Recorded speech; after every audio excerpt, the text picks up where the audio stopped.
Hello mga kabanda. So it's Saturday and it's date day. I'm with Mr. Banda. So tingnan natin kung saan niya tayo dadalhin.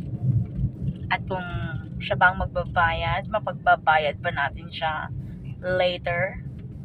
So tingnan natin.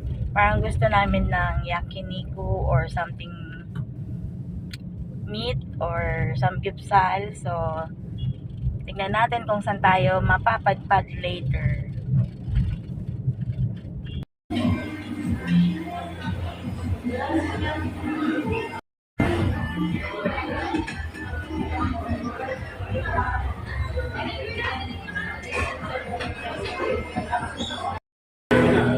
Here we are again.